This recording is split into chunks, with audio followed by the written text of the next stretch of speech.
Gentlemen, welcome to the 2020 Odyssey Blockchain Hackathon! Or not?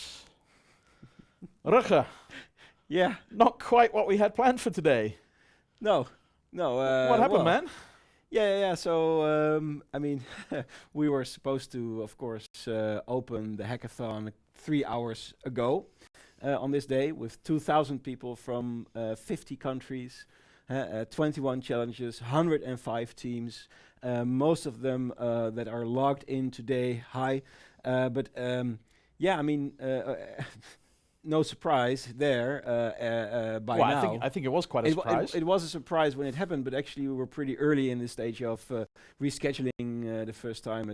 And then we already started planning for this moment. But what would exactly happen over the next weeks to come? I mean, that's just crazy, you know? It's fair to say things got a little bit out of hand. Shit went bananas. Yeah. So I can imagine the hackathon for anybody at home who's watching in from the Odyssey ecosystem right now. In case it's not clear, we have rescheduled for later on this year in September. So I can imagine, Rutger, for you and the team, there's kind of like not that much to do right now. I mean, is it Monday? Is it Tuesday? Is it Thursday? Who knows? I mean, we're definitely not in Kansas anymore. How am I feeling? Let's see. Yeah, a little bit like. No, I mean it's busier than ever. Rescheduling such an event like this hackathon twice within 1 month is a job as such. It's like, so I want to do a big shout out to all the partners, right, that we produce this event with. People that are in catering, that are in production, that are The location, all leads, well, yeah, that's lights, audio, camera. tables, volunteers who work with us to work with all these scenarios that we are now planning, and that we now do the hackathon from September 11 until 13th. And of course, they're having a pretty tough time of it right now because we're not the only event that in their world is cancelling. So Exactly. there's kind of like this cascading effect of everybody is impacted. And in fact, when we say everybody's impacted, of course, we also mean our dear ecosystem, because I can imagine that their world is equally screwed up right now. Yeah, Lots I of mean, uncertainty. we have, of course, one track in the healthcare sector. I mean, these people are on the front lines in hospitals, saving lives each day. Imagine hackathon is their last thing on the mind. And it should be the last thing on their mind. But still, I'm happy that later in this session we can announce how we can all help them. Yeah, we'll get there in a moment. Yeah. Before we go too much further, I think it's worth explaining, what are we trying to do here? Because this is an experiment. We did not have this planned until earlier this week. I'm going to ask the camera to move around with me. As you folks can see, we are here in the Odyssey headquarters here in Groningen on the 7th floor. We've turned the meeting room into the best studio we can at the moment. Yeah. Here is Rutger. You can see he's at least 2 meters away from me, so we're good with social distancing. A little bit further beyond, you see the big screen where we can see your answers from Slido, but just behind there, you see Jeremy, who's our audio guy, and making sure that we are musically entertained. He's actually in a separate room. And if we go just even a little bit further left, you can see our visual folks and Crystal, of course. Also social distancing in a different room, making sure that you can see us right now. And if that isn't enough just to bring you this Touching Base event, we also need to give a shout out to Anna and Maria, who are sitting at home. They are tuned into the live chat on YouTube. Feel free to use that live chat to connect to the rest of the ecosystem, to say hi, to tell us if there's any issues with the live stream. I won't be able to see that, but those ladies will take care of you. This session really, I mean, Touching Base, what's in the name? It's really about us checking in with the ecosystem, and hopefully the ecosystem checking in with us. Yep, exactly. We're actually going to let the ecosystem guide this conversation.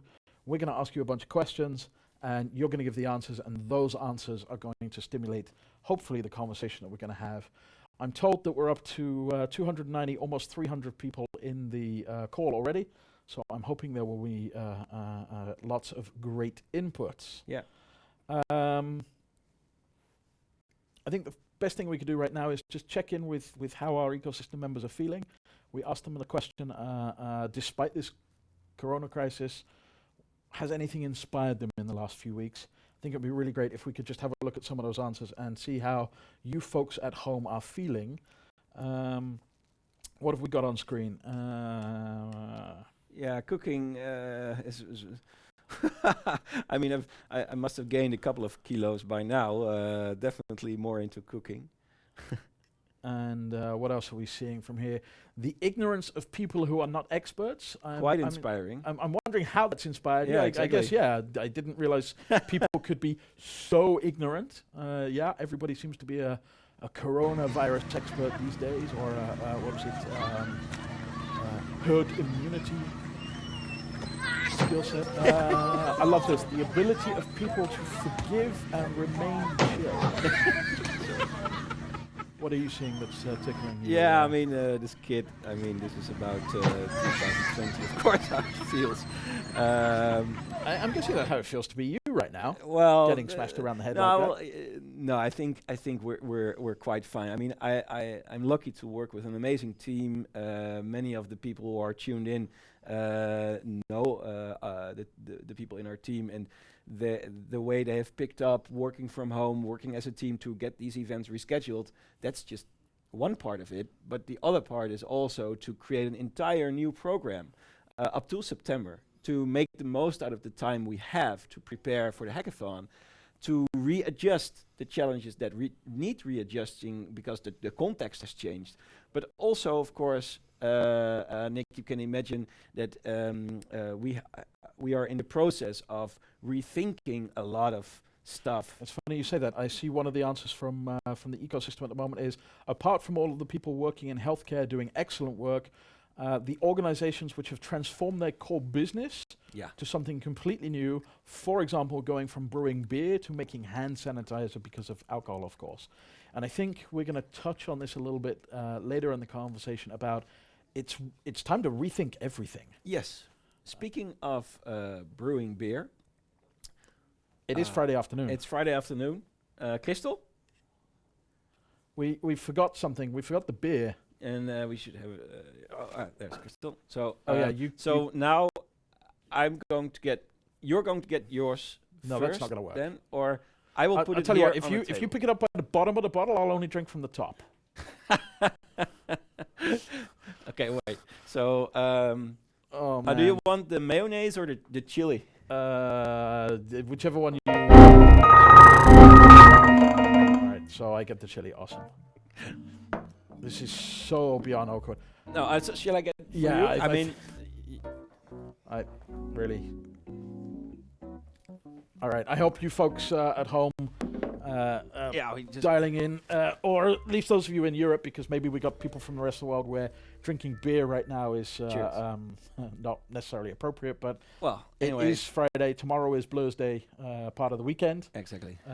Except you've got kids, so I guess that doesn't feel any different. Here's to surviving and whatever comes next. Cheers, clink. Mike. Cheers. So, oh God, that's good. So all that momentum was building up, right? Where are we now? There was all this momentum. I mean, literally, we should be hacking right now. Everything was lined up right down to the last details, the stickers, and then this thing from China, kind of like, oh, maybe there's something not quite right, turned into a slow motion car crash around the world. Yeah. How do you deal with that? I mean, how do you have any confidence now that September is going to happen? Is that even realistic based on the information we have? Well, it's about 6 months from now. Yes, we think it's realistic. It's at the same time it's ambitious, and we know also when we first rescheduled to June that we want to aim for the most realistic and most ambitious time when we can have the hackathon, because these challenges are in the open. They need to be solved. So the sooner we can work on them, the better. of course, we are developing plans B, C, and D. Well, I mean, but, this is already plan B, right? Because it's, or even C, so. Yeah, exactly. So the plan B, which everybody knew already, now turned in plan A. Yeah. We built an entire program for that.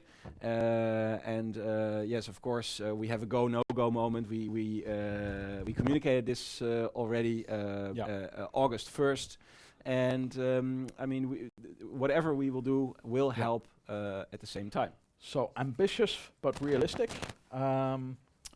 Obviously, we just don't know what's going to happen over the summer. We don't know what's going to happen in terms of national stuff, international stuff. Will international travel be open? So a lot of uncertainty, and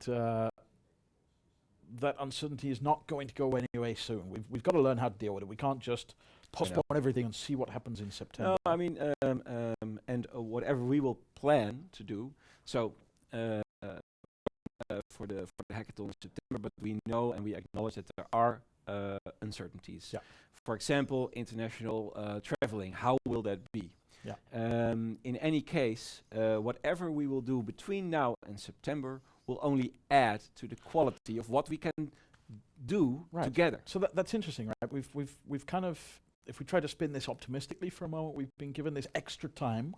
Yeah, which we could be really, crying and upset and do nothing and depressed about, or we could say, actually, this is a moment where we can go further, better, deeper, broader, whatever, into delivering a better result in September. Yeah, absolutely. And that's why we've built some new stuff into the program to cover this period in between, because I think the last thing we want to do right now is lose momentum, right? Absolutely, because the world in 6 months from now will look quite differently, right? That is an excellent point, and I think we were talking obviously this morning. You have opinions about that, I have opinions about that, but I think this is a question we should actually be asking to the ecosystem, not what do we think the world is going to look like, because that doesn't really matter. It's what do they think the world is going to look like in 6 months from now. Yeah. So Slido is open. What do you folks think the world is going to look like in 6 months? And Jeremy's going to give you 60 seconds of musical orgasm.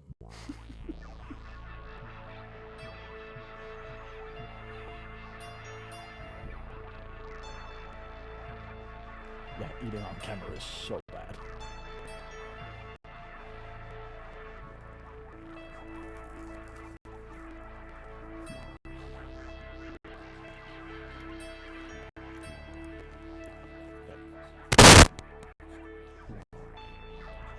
If I mute myself, it's muted.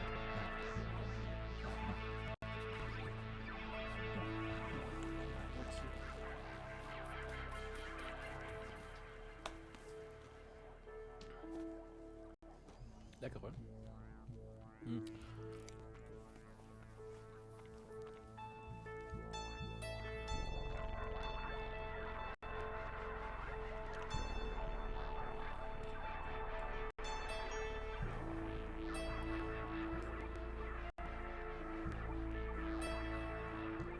Okay, I think we've got quite some answers coming in. Feel free to keep filling answers out as Rutger and I start to discuss some of this stuff. China overtook entire Europe. Okay, that's interesting. Mother Nature is going to be recovering. We'll be in a recession, worse than now. Better climate, more eco, less ego. I like that. Anti-globalization is going to become a movement. I think it will be a beautiful autumn. That's nice and simple. The real crisis will begin. Economic horror. We will embark on our odyssey to Mars. I wonder if that's a personal odyssey or whether we've got Elon Musk dialing in. Different but same. 6 months from now, we will be in quarantine again. We will rethink democracy. I don't know. It's also a good answer. In fact, it's probably the most truthful one. In 6 months from now, I think the world has learned a lot from Corona, and I really see how much is possible if you want it and put effort in it. For example, working from home or homeschooling. And I think that's an excellent point for us to pick up on is in the last, I don't know, for me it feels like 3 weeks because we've been in a semi-lockdown for 3 weeks, but maybe it's been a bit longer depending where you live, and maybe it's still to come if you're in the States, but it feels like we just managed to put the whole world on hold to deal with this virus. That's quite incredible. I mean, could you imagine a year ago if somebody had said, let's just stop everything, international flying, going to work, being able to do anything other than get groceries, and the city centre is empty. We're just going to do that for 3 weeks and see how it is for fun. I mean, unthinkable. Yeah. And yet here we are. It's done. Well, I mean, of course, there were some people that warned for what a pandemic like that would look like. But I mean, we just have to see this through together. I think it shows a remarkable resilience that we are doing this actually together. I think the true power of collaboration really comes to the surface at this moment already. So yeah, I think that's something at least that inspires me already, I hope that we can collectively flatten the curve in such a way that we can continue to pick up things. And at the same time, make the best out of it, because one way or the other, people, I think, and we also, as Odyssey, I think also as an ecosystem, want to be of value wherever we can. So in that regard, I think we will see the rise of the, let's say, help economy, where whatever you can help with will be of value, and that's where I see some interesting opportunities. Yep. So do we have a moment to dive into the program, Nick? Well, so I just wanted to say something for our ecosystem folks at home. Keep going with all these answers, because what we'll actually do is collate all these answers at the end of the session and turn them into something useful and publish it back to the ecosystem through the usual channels, so that, again, it's not only what are we seeing and picking up on, but what are you feeling? I think it's worth sharing that across the ecosystem. I think there could be some really interesting insights into kind of like the, I want to say groupthink, but that's not what I mean. The broader perspective of this ecosystem could be inspiring across the border, so to speak. I wanted to get into the new parts of the program, but actually before that, I think we should touch on the fact that some of the challenges and challenge leads are actually going to be impacted by coronavirus itself, right? Yeah, I mean, so of course there are the challenges and what they are all about, and then there's the program that we design to enable everyone to collaborate and find solutions. But if you look at the challenges as such, you can imagine that the world of KLM cargo looks completely different right now than 1.5 months ago. Yeah, and we have no idea what it's going to look like 6 months from now. There are many possibilities. Will it be normal? But what does normal mean? Exactly. The old normal, a new normal? I mean, we can't predict that. Exactly, and the same goes for a lot of players, of course, in logistics and supply chain. Yeah. So, but we have this healthcare track of acute healthcare. I mean, what's more acute right now than coronavirus? I mean, public safety, security. Yep. I mean, that plays a part of having an open source 911 center on the internet. I mean, that all highly resonates with what is happening right now. So everything we learn now can be put into these challenges, and we will work with the challenge lead partners and their stakeholders, and of course with the curated teams, and on how to make the most out of that new context. Yeah. So let me recap. Basically, these challenges are not going to go stale. It's not like in September we're going to go, okay, we're now going to go fix this challenge and the world changed in the meantime. No, they're going to be very consciously and carefully updated with all the relevant authorities as time goes by. I mean, obviously some of these folks are in crisis mode at the moment. That's understandable. Yeah. But luckily enough, we got 6 months to keep it up to date, including right down to the teams. So and for other challenges, of course, the same will be done. But we have to see that per challenge. But we will be doing it. And of course, we also see challenges that are already taking the time to make more progress. For example, in energy singularity track, there will be additional features in their simulations. There will be new kinds of data. They are all sourcing that right now, and they are already working with the teams to make more steps so that at the hackathon, when all these stakeholders are are combined, they will get even better results out of it that have a higher chance of adoption. So that's all on the challenge and the challenge leads and right down to the team side of it. But now let's talk a little bit more about the program, because we've entered some new items into the program. Hopefully I've got a slide for the folks at home to see what that looks like. New program here. Yeah. Talk to me about a couple of these new events, right? We've basically said, hey, we got this extra time. We could go right into solution mode, but we really don't want to do that. No, we've got to save that for the hackathon. Exactly. I'll tell a little bit about the extra elements in there, and also what is the thinking behind it. So in April and May, there will be, we call them foundation workshops or sessions, where you really dive into the problem more together. But also this is about getting to know each other a little bit better. The teams want to get to know the challenge lead partners, their stakeholders, want to learn a lot more about their part of the problem and diving really into that. And at the same time, the challenge lead partners and their stakeholders can get to know the teams better. And it feels almost kind of like cheating, but I guess we've got this time, it just makes sense to make good use of it. Yeah, that's the only thing we can do. I mean, we have to accept a certain kind of new reality, and then see, okay, what opportunity is now uncovered, and what can we do with it? And therefore, if we look at the kind of thinking that is behind this, so with all these extra sessions. And then we have, of course, the getting ready, which we always have right before the hackathon. Then we have the hackathon in September 11 to 13. And then in October, the Ignite sessions to basically ignite these ecosystem pilots, these multi-stakeholder pilots. By which time we're back on track just 6-7 months later. That is the idea behind this program, and the thinking behind it resonates with the next slide. It's basically that, and we have learned this before from past hackathons, right? If you come to the hackathon, you come there to build a solution, right?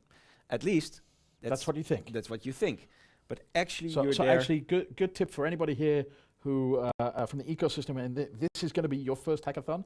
Sorry that it didn't go quite to plan, but it'll be okay. It'll be okay. If you're going to the hackathon with the concept of building a solution, you might not be coming in with quite the right mindset, right?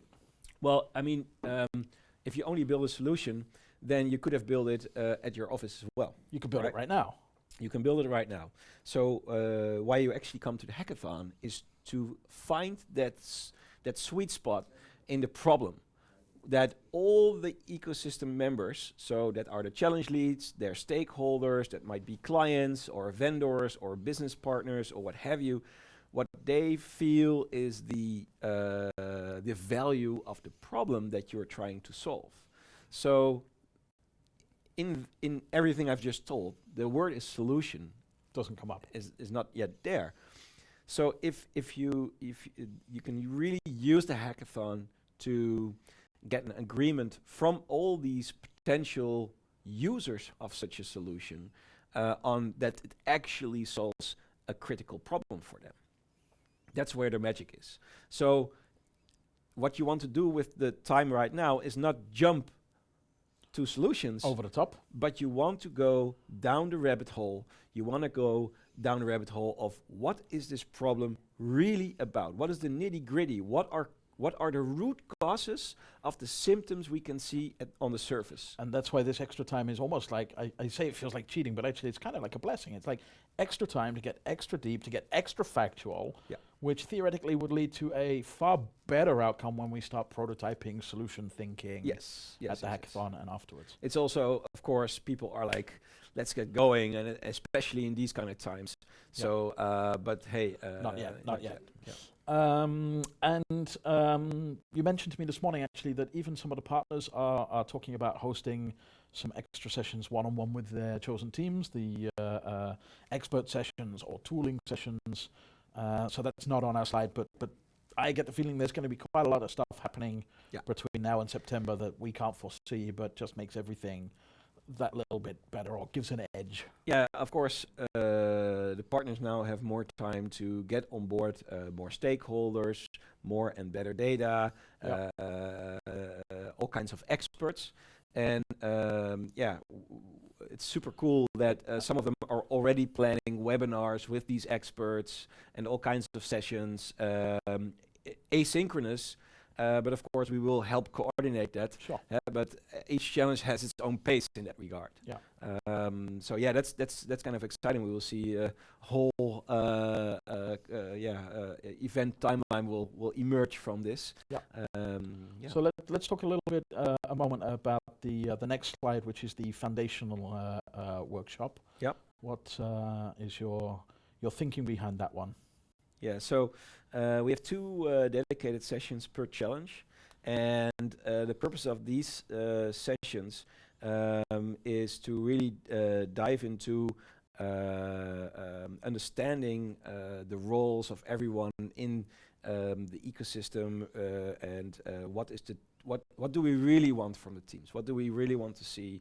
What are we looking for? And not in terms of solutions, but in terms of how we look at the problem. So we have the fresh eyes sessions where we say, okay, if we want to open up our minds, then please allow me to look with fresh eyes. Well, when do you look with fresh eyes? It's when you are pretty sure that the world around you doesn't make sense anymore. Right. Right. So, and then it's of course when you get inspired, when you think, but this changes everything. Right? Or could change everything. And basically these fresh eyes sessions are there to enable you to already change your mind and to feel inspired, so to say.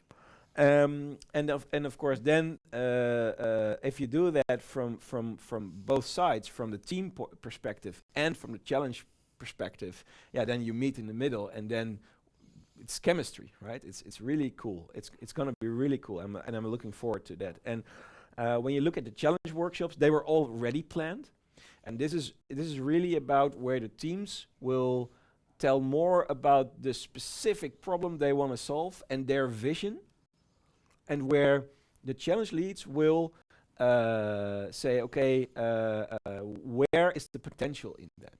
So these are going to be the moments where we can ask the question, does this need to be rethought? Yeah.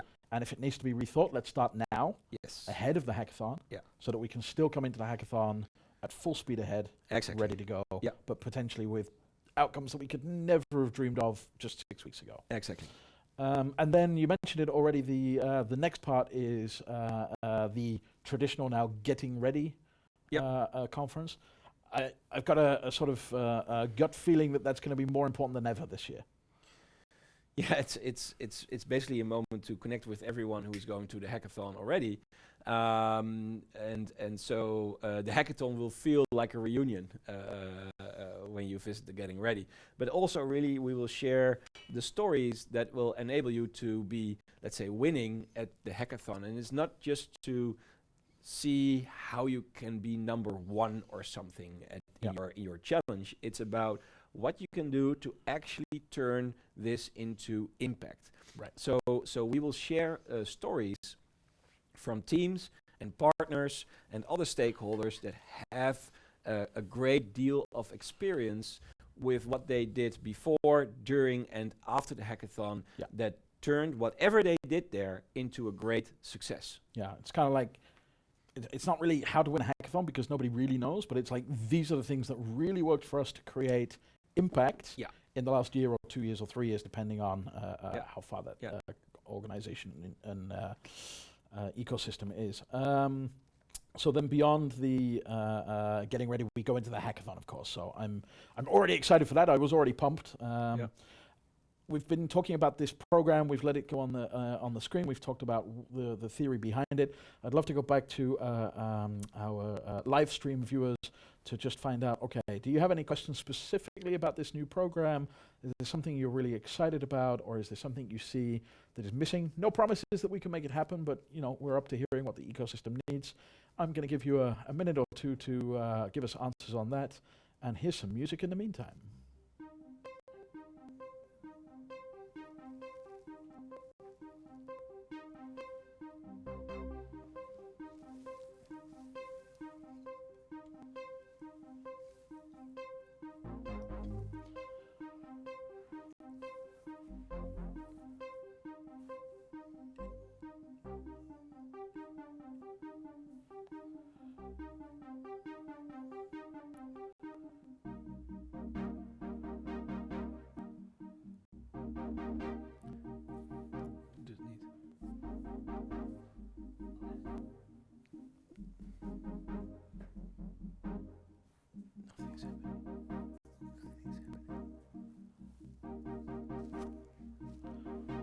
Just for those folks in case there's a glitch in the live stream, this would be a great moment to be asking us any questions about the program that we've just outlined, the new elements of the program, new things that we've added, or things that you think we could add between now and September.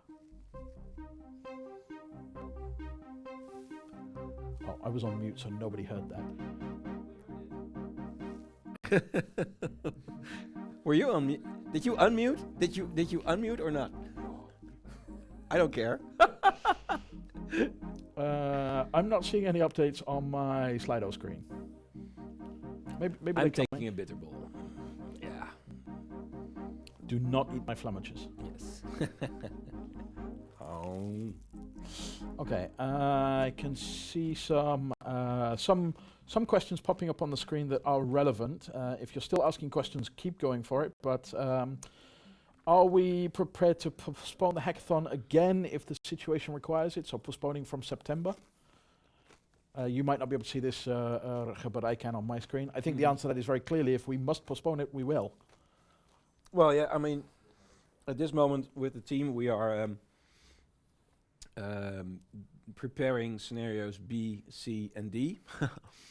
And when they are ready, or more ready, then we will communicate them, of course, with the teams, with the partners, etc. Yeah. Okay. That ties into another question that I'm getting here: is why don't we just postpone it to next year, get it over and done with, and be super clear? Is it being asked? Yeah. I can see things on the screen that you can't, so don't worry about that. I wouldn't make it up. Yeah. Well, you never know, Nick. If I was going to make up questions, they would be far more interesting than hackathon related ones. All right, I dare you. So how's it going working from home with kids? Yeah, it's so fucked up. No, it's very nice to see my kids every day, and of course my wife as well. I could tell that yesterday when we were on video calling. Yeah. No, but seriously, why don't we just postpone until next year? I mean, my feeling on that is that would not be any more certain. January next year or December next year? I mean, it was already there in the answers. How will the world look like in 6 months? I mean, we will have to see what is also the cascading effect of Corona. And in the Netherlands, we now have something we call an intelligent lockdown. And we have to get past this first wave, so to say. And then I think we will figure out collectively, even on an international scale, how we will go to an intelligent opening. Yeah. And in fact, let's have a conversation about intelligent opening later. Yeah, sure. We want to be ambitious. We're trying to be realistic. So it is September for now until something otherwise comes along. Yannick is asking, are there conflicting events like all the festivals in May, in September, that might shorten the availability of rooms? This is a fantastic point. Yeah. If I were you, I'm lucky, I live here in Groningen. Unfortunately, Rutger now lives in Friesland, but we don't talk about that. If I were you, I would be booking your hotel room now, but obviously pay the extra for the flexible option that enables you to cancel or rebook it. Yeah. with 2,000 people at the hackathon, it's already questionable about is there enough quality hotel room. I mean, obviously there's plenty of hostels and sofas you can sleep well, in on, Groningen there is a lot of available, but not if there's many other events also happening in September, because yay, we're open for business as a city, as a world. Well, of course. It's very clear. If you book now, this is all about, okay, there's a lot of uncertainties out there, but you can create certainties for yourself. And booking a room is definitely one of them. That's one of the easiest things you can do exactly, right now. exactly. Right? Especially if you use your credit card, so it doesn't actually cost you any money. It's just a reservation. And will there be conflicting events in that regard? Of course, we don't know yet. Well, there's going to be other events. If exactly. we're open, they're open. But will there be a conflict for? I mean, there's only one Odyssey Hackathon. True. There's nothing quite like it. Other questions. Will the challenges be slightly adapted considering how Corona is affecting them? Yes. I think we already covered that. Yep. Absolutely. Yep. We're already working on that. Will we see COVID-19 introducing new geopolitical conflicts globally? How does this affect the ambition and goals of the conflict prevention track? That's a super deep question. Well, I would love to have Gertie or Dirk-Jan here with us in the room to talk about it. But when we were having a conversation with them about rescheduling the hackathon, I mean, I would invite everyone to read about the conflict prevention challenge, because it is about early warning and early action systems and how we can, as humanity, use them. Holy moly! If only we had that 6 weeks ago. Well, yeah, and we had or 3 months ago. We had early warnings, sure. Right? So no, I meant the systems. Yes, exactly. But hurry up!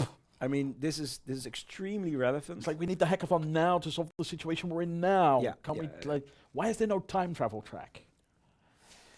Well, yeah. Let me work on that for a couple of weeks, Nick, and we'll. You have time for that now. You have time for that now. There's a couple of questions here, and then we're going to move on. Again, we're going to publish all of these questions back to you folks in the ecosystem with answers as best we can. Is it time to start thinking about a virtual hackathon? We're going to be hearing a lot of virtual events coming up. Yeah.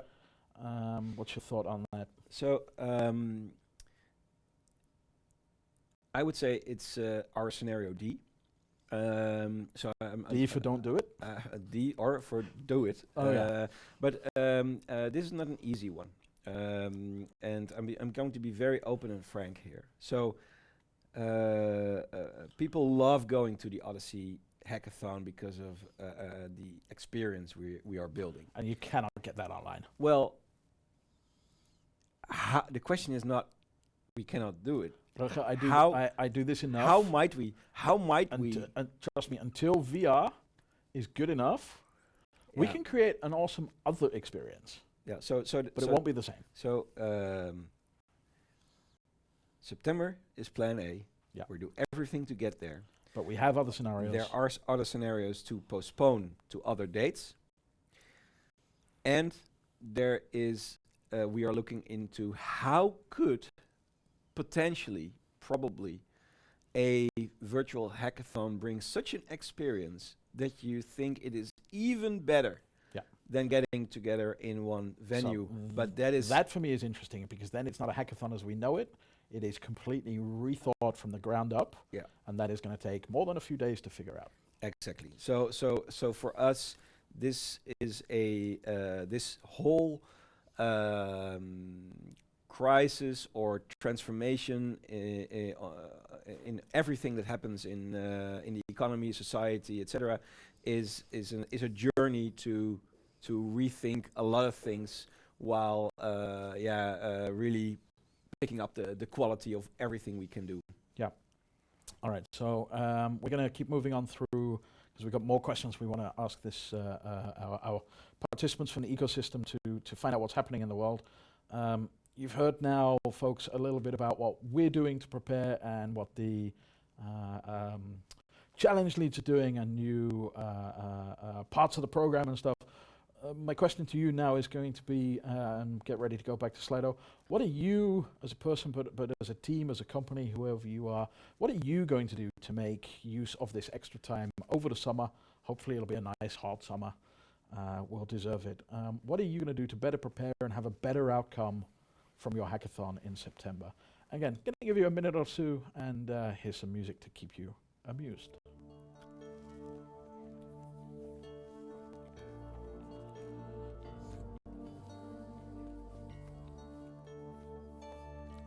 We're good on time for an hour. Yeah, okay.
Oh, busted. Busted.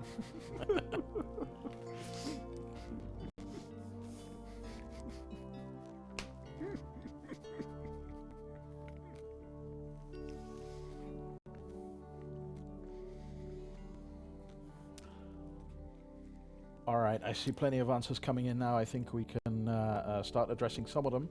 Toilet paper, lots and lots of toilet paper. TP for me. That's interesting. Most people, I mean, obviously we all heard about these massive runs on toilet paper, right? And everyone thinks we were hoarding or hamstring, as the Dutch call it.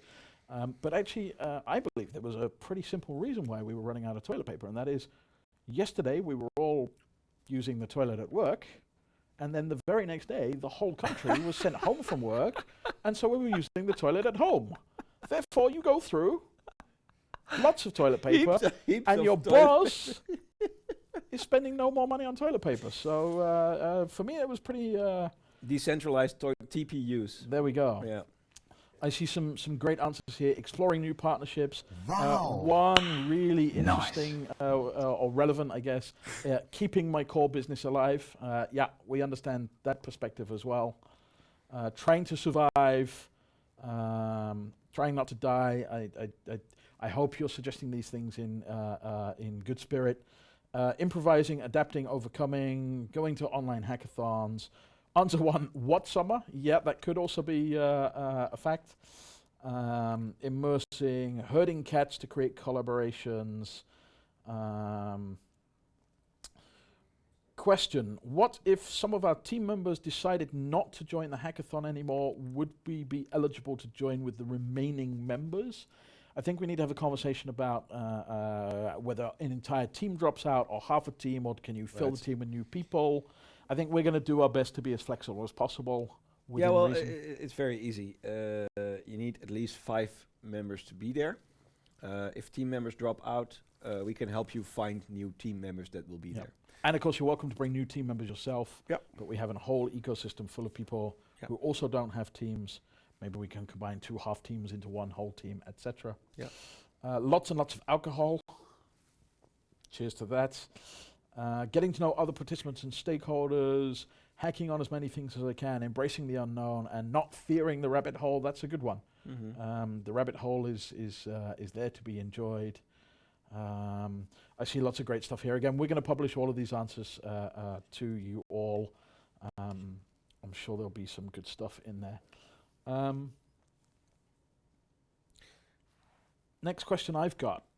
The things I'm reading on screen, Nick, they spark an idea that I see that there are a lot of people that want to contribute ideas, visions, and I think we should create an environment where we can collectively manage and publish and comment on these ideas and these visions, so that we can collectively learn from that, and really, as an ecosystem, build the collective awareness, knowledge, and potentially also inspiration that allows us to, within the context of these challenges, turn it into our advantage.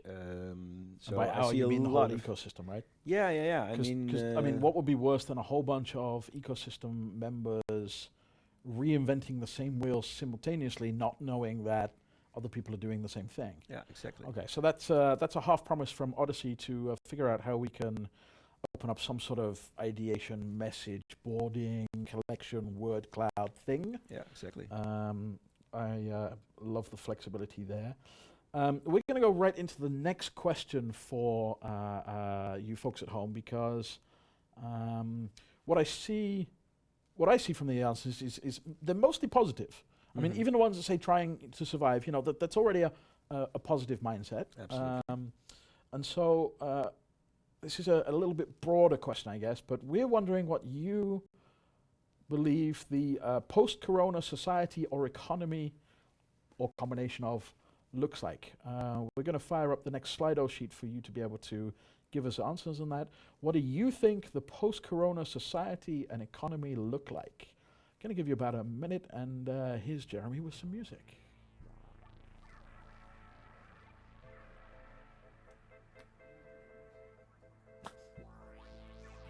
Is that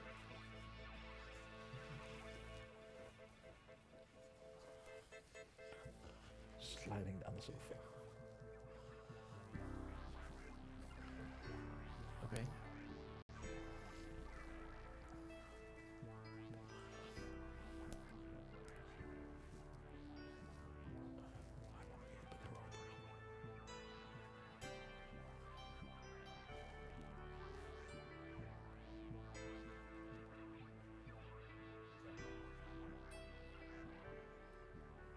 Nou, wel bewust, hè.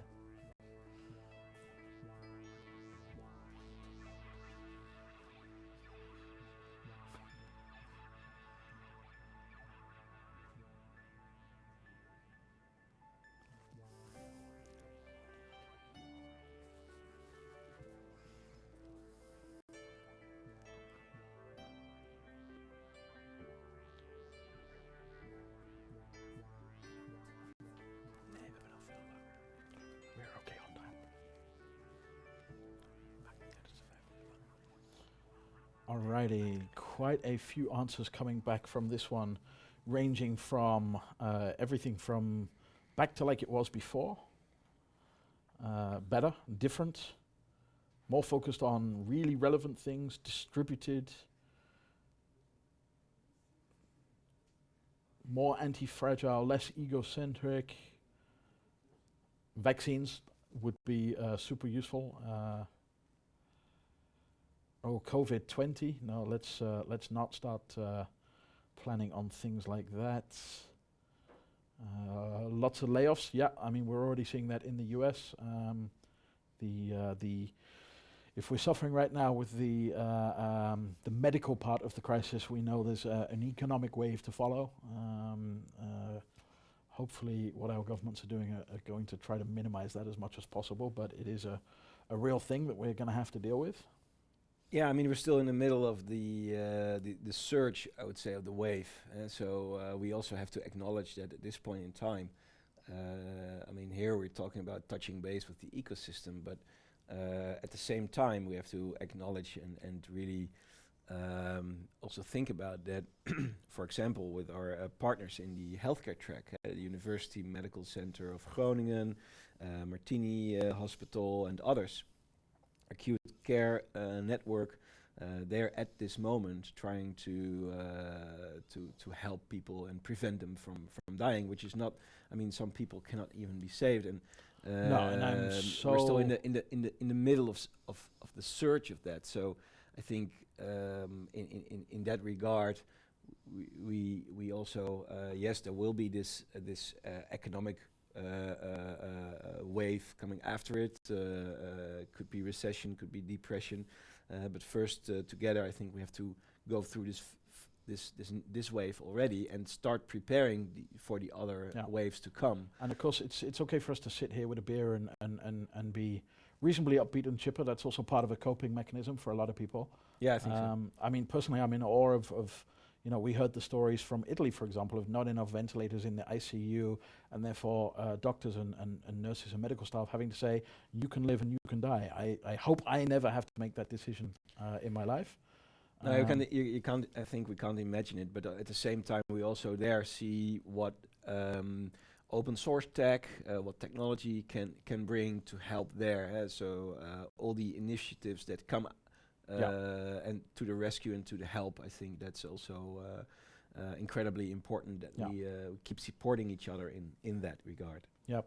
I see some other things in the answers that sound reasonably easy, but I think are quite important. For example, corporations realizing that they don't need everyone present at the office and that more people can work from home. I think there's never been a bigger catalyzer for digital transformation in the corporate world, and in fact all worlds, even governments, than this. So if there is an upside to be found, maybe that's one. But what interests me more about things like that is actually the knock-on effect of that. Right? What does it mean when more people work from home? I mean, great if you sell webcams. Not so great if you're a public transport company. Maybe it means fewer cars on the road, which is great from a pollution and air quality. Yep. Maybe not so great if you run a budget airline for people hopping from, for example, Groningen to London. I can't imagine that is going to continue. So for me, thinking beyond just the what can we see right now, I think you can normally refer to this as looking around the corner. Yeah, or beyond the curve, or whatever you. It's really, of course, we now discover how all the digital tools we have enable us in this new type of work environment. I also think there's lots of room for new environments that allow us to collaborate on a much higher level of production, especially not just within organizations, but also between organizations. And I think there will be a wave of solutions for that. I see another answer here, which I find interesting. Surveillance capitalism, on the basis of we want to know who is sick and in a centralized way. And my guess is, and then we will forget to repeal those laws and regulation changes, and all of a sudden surveillance capitalism is just available. We're going to come back to that one in a moment, because we have a thought on that one as well. Keep dropping your answers of what you think a post-corona society economy might look like, because I want to go one level deeper with this question now, going into the next question straight away and say, what new opportunities are you seeing? And whether that's for your Odyssey-related challenge, or for your core business, or for your personal life, perhaps that's fine too. What are the new opportunities you're seeing? Here comes some music. What are you rethinking, basically? Yeah.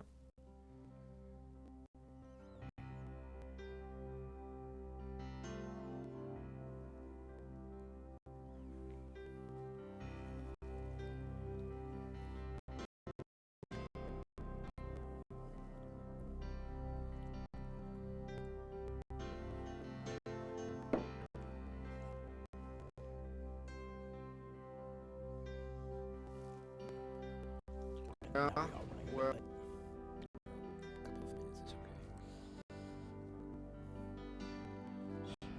soon as we get to 10 answers, I'm going.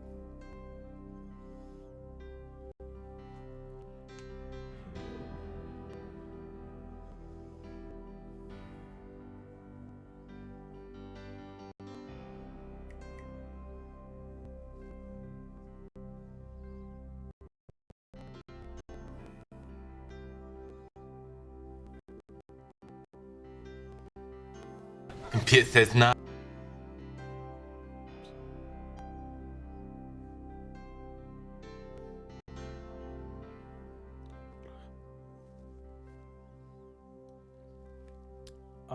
quite some answers coming in already. They'll keep streaming in over the next few minutes. I'm seeing lots of cool stuff in here, from opportunities because of the dissolution of old structures, massive increase in remote working opportunities, made in Holland badges. I'm not sure what the opportunity there is, but if you think that's a good opportunity, go for it. I saw lots of opportunities for virtual reality, cross reality, augmented reality. As somebody who has some experience in the event industry, I can't tell you how fast I want that stuff to come along so that we can stop traveling for conference calls. Online education, cashing in on the stock market whilst it's low, basic income, connecting SSIs to verified certificates of people who have an essential job for the country or have a green status, immune. That's interesting. We're going to come back on those kind of comments in a moment. And the reason we're asking this question is actually it's not that we're interested in any one specific answer, right? We're trying to understand, is our ecosystem out there in a position to be able to rethink things, to view things from a different perspective? What impact is that going to have on them and their challenge, right? Well, basically this is about, because I think that's already in the nature of the Odyssey ecosystem, and with that I mean every one of you. I think all the answers combined can lead to a story that can take that to the next level. So that is what we are looking for here, because we have a big opportunity here and at the same time a big risk. And I think Yuval Harari wrote about this already, right? You can go down the path of disunity, and then whatever comes out of this crisis is bad news. Or you can go in a path of solidarity, trying to understand each other and especially collaborate with each other. And that will bring to life. Doesn't take away about the bad stuff. No, of course not. It gives space for creating new good stuff. Well, it's also about looking how to apply tech in a way that you actually, with dry eyes, so to say, can say to each other, yes, this is the way we should do that. And that means not rolling out all kind of 1984 scenarios, but use the latest technology that has risen to the surface, that has emerged in the past, let's say 10, 15 years, and then see how you can apply that to get the best of both worlds, so to say, because we all know that that can be done, and I think that's what we absolutely should do. Yeah, I just saw one question that caught my eye because of my work in innovation that said, does Europe still have a chance to be an innovation hub? And my perspective on that very, very briefly is it, in this post-corona world, gives us the even more of a chance to become an innovation hub. Yeah. I could talk for a long time about why I think the US and Asia are going to struggle post-corona to innovate, and why Europe has a better chance, but maybe I'll have to write that up as a blog post for Odyssey. And I think it's a good one, Nick. I think everyone wherever you live in the world can do their share. We are in touch with companies, organizations, NGOs from all over the world, whether it's the US, South America, African countries, also the Middle East or India, China, etc.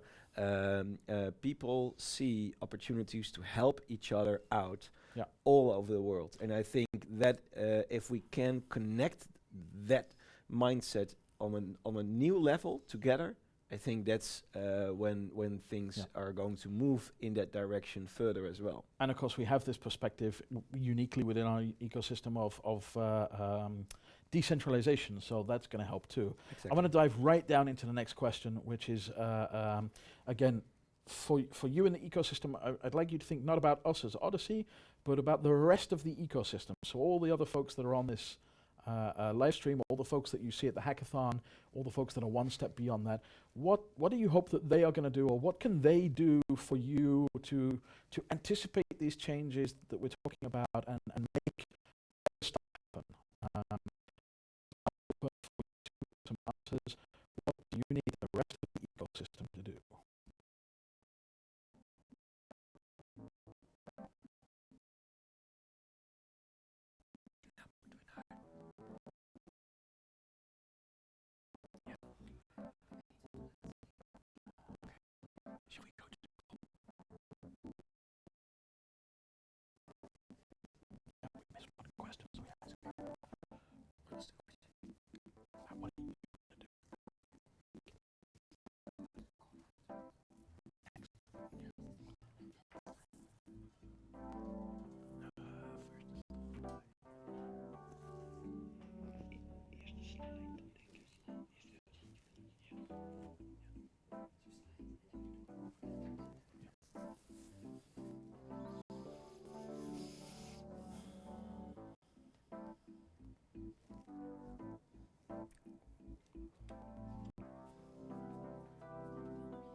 Yep.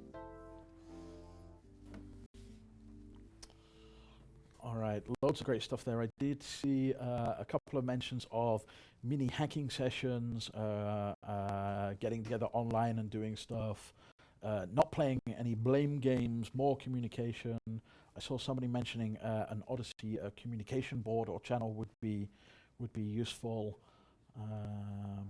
Sending the hackers to the COVIDathon. Great plugging your own event there. Good, we like that. Buy flowers, not toilet paper. That, yeah, I can see that working for some people.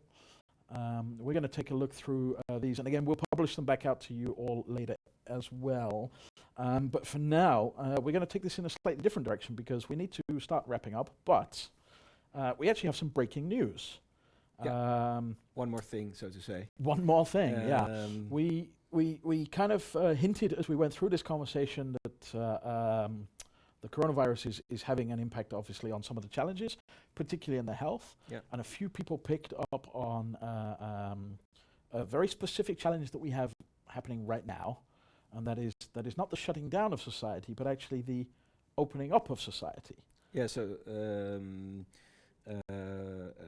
we are launching today a sidetrack, so to say, right? And I think it's important that we invite you to have a look at the Odyssey website and see the new track, which is completely off schedule, because it needs your help now, basically. It's the pandemic response ecosystems track. And there are, of course, many challenges out there that could, where things can only work if we all do it together.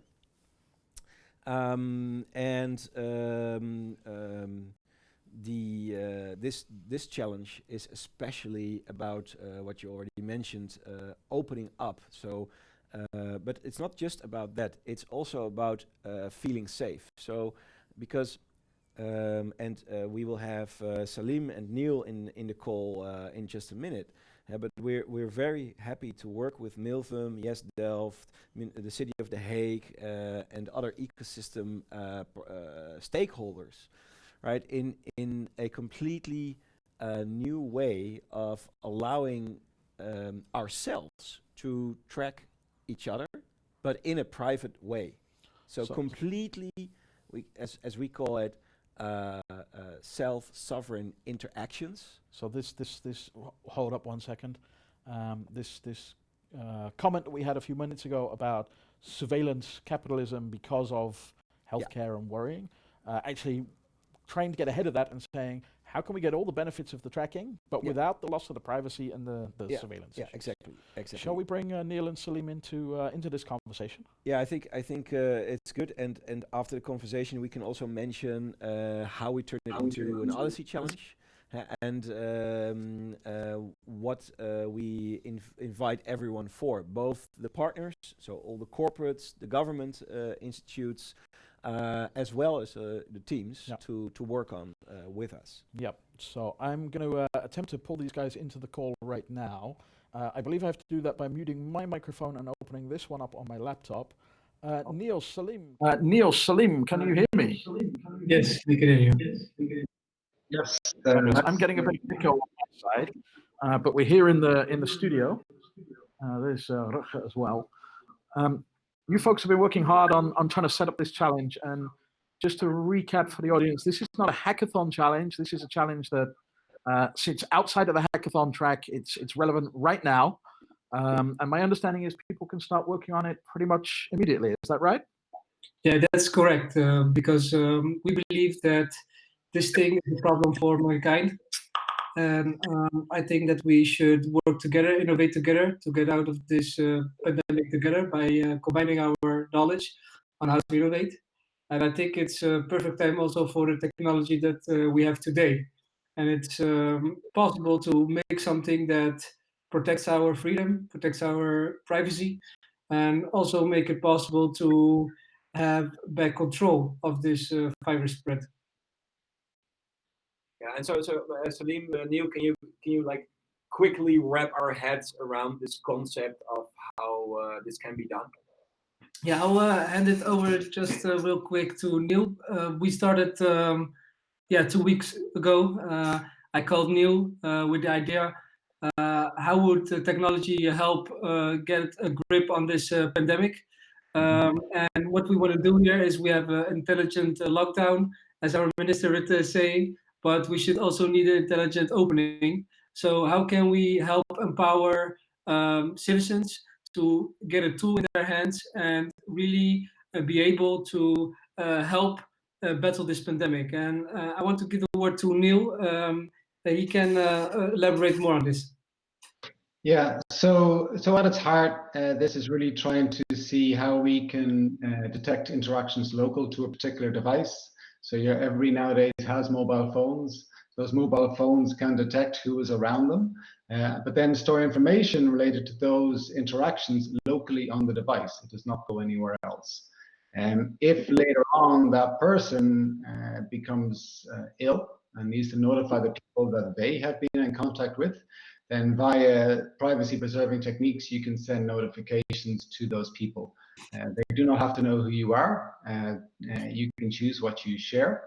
And this is very much then taking up a lot of the developments in recent years. As I said, some key technologies like distributed identification frameworks, SSI, and other SSI have evolved a lot. So by using those kind of frameworks, you can do this now in a privacy preserving way. Yeah, so imagine if you're working at the supermarket, encountering a lot of people each day. Imagine if you're working in a hospital, or if you're working as a police officer, or anyone that is in contact with a lot of people during their daily work, or even if you're a teacher at school. This would be valuable, right? Yeah, and it can also be the basis for additional use cases too. The core use case, of course, is to enable to, if somebody does become infected, to stop additional infections from happening. However, you can think about driving people's behaviors to encourage them to minimize the set of interactions they have by giving them feedback as to the amount of interactions they have. And then for the wider elements of society, like the economy or the government, to allow people to start interacting again as we go past this suppression phase, but in a way that minimizes the risk of those infections then spreading further. Yeah, so you minimize the risk of a second, a third, a fifth, or even more outbreaks, and it could be used for other use cases and diseases too, right? So yeah. So the core problem here is we have a pandemic here, and there needs to be two things possible: isolate the people that are sick, and also the people that are at risk because they came into contact with people that are infected. So what we primarily want to do here is break the chain of transmission. And the only way to do it effectively is to empower the citizens to act really quick on notification style of things, that if they have come in contact with someone and the person updates his profile that he is sick, this is done with the collaboration of a professional, like your doctor. When he has done the test and it's positive, then you update your profile, and every people that you have came in contact with in close proximity will get a notification that you're at high risk, and that citizen then is empowered and will stay at home until he's sure he doesn't have it. So that's the effective point that we want to make possible right now. Yeah, and I think the cool part of this is that The core of this solution is now being built, and the first version, so to say, the prototype will be available somewhere next week, so that we can have a look at how such a thing could work from your end. But what is the most important thing in this case, and that's also, I think, the challenge.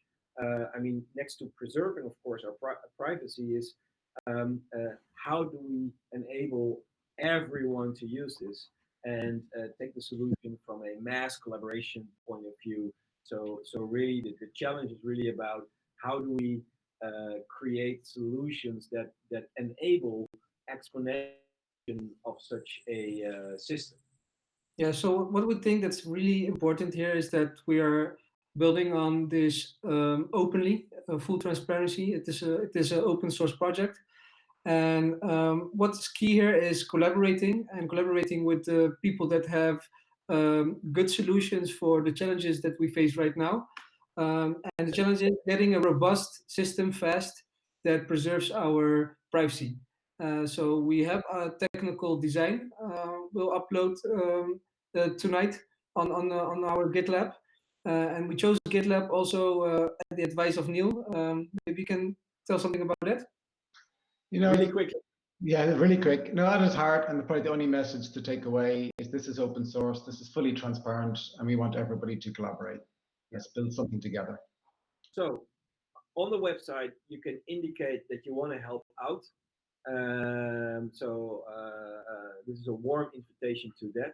At the same time, this has been contributed as a challenge at the Hack Crisis Hackathon that is happening this week.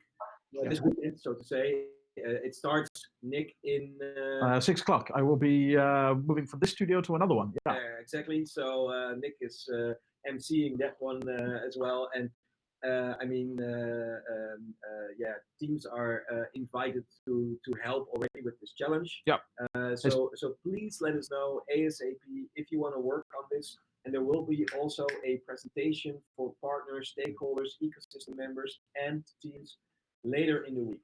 Right, so that we can get you up to speed, and that there are specific challenges where we require your help. So yeah, so one really important thing that I want to say.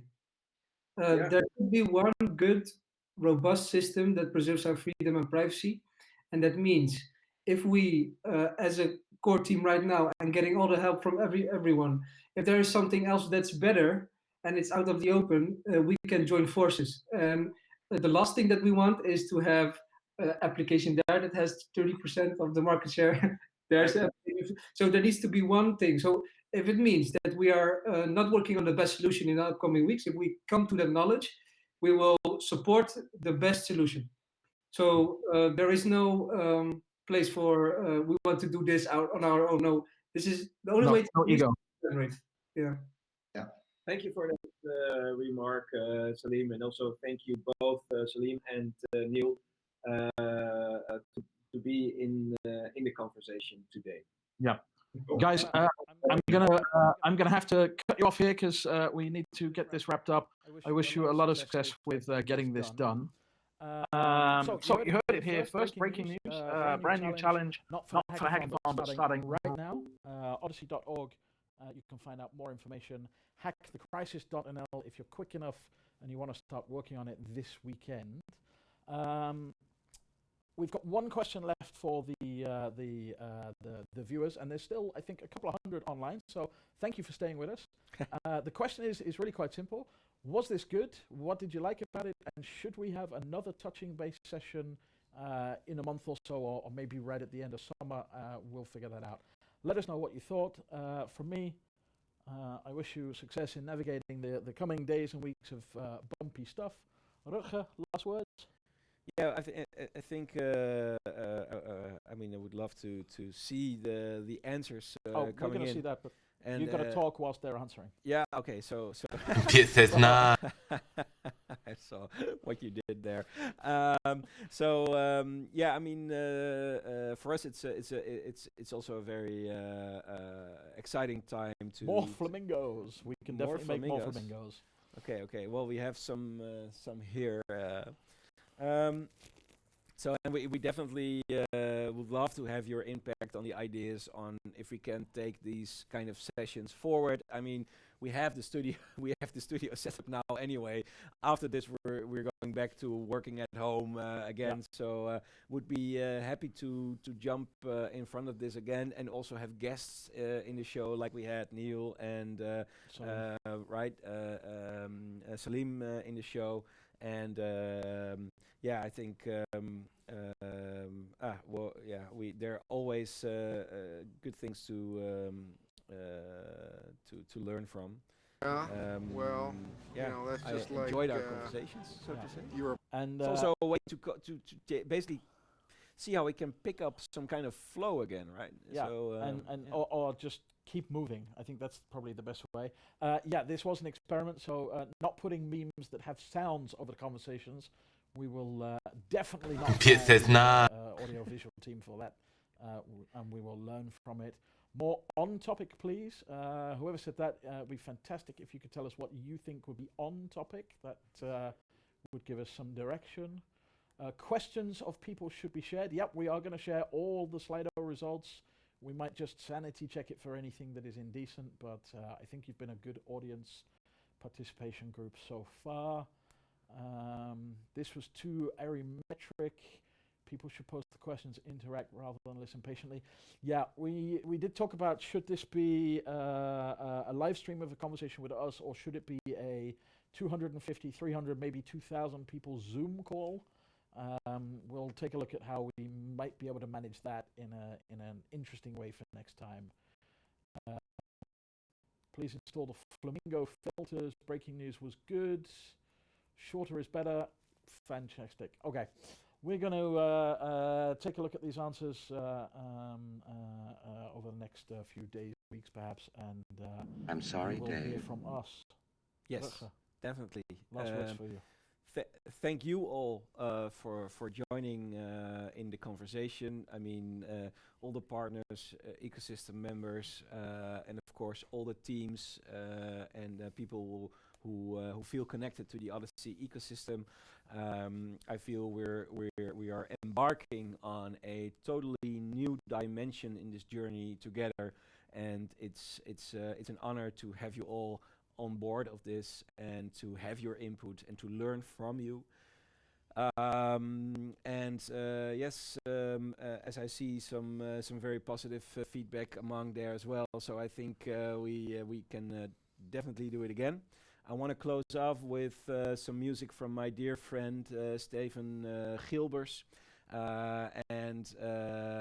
When he was in New York, which is now going through a very, very rough time as well, he made this song, and it's very fresh. It's not even, it barely left the studio. Let's put it like that. Smell the coffee. I wish everyone all the best of health, and of course at home, where most of you will work. I hope you can still continue to cope with the circumstances and make the best out of this the most.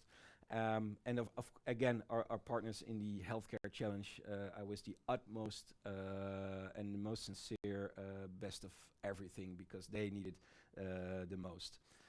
So with that, thank you all. Have a good weekend. And if there's anything you want to ask me or write me about it, just get in touch, and see you next time. Thank you.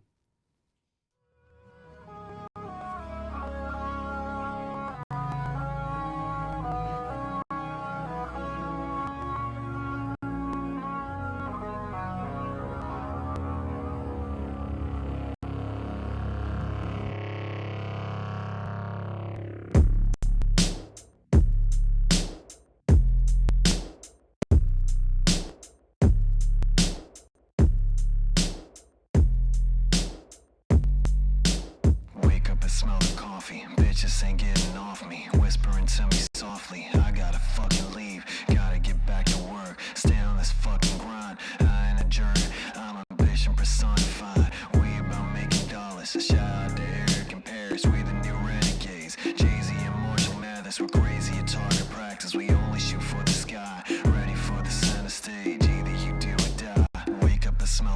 coffee. Bitches ain't getting off me, whispering to me softly. I gotta fucking leave, gotta get back to work. Stay on this fucking grind. I ain't a jerk, I'm ambition personified.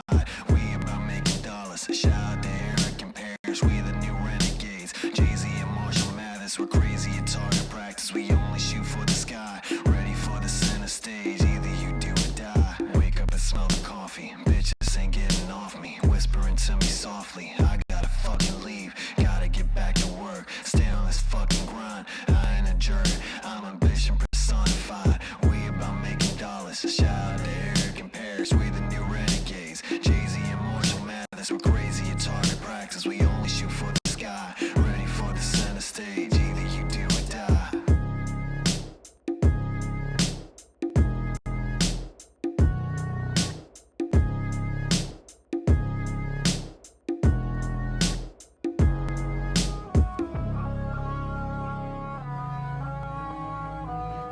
Yo, Steve, nobody ever said that, but that's the first time I ever heard a combo like that. I never heard that before in my life. That's gonna be special.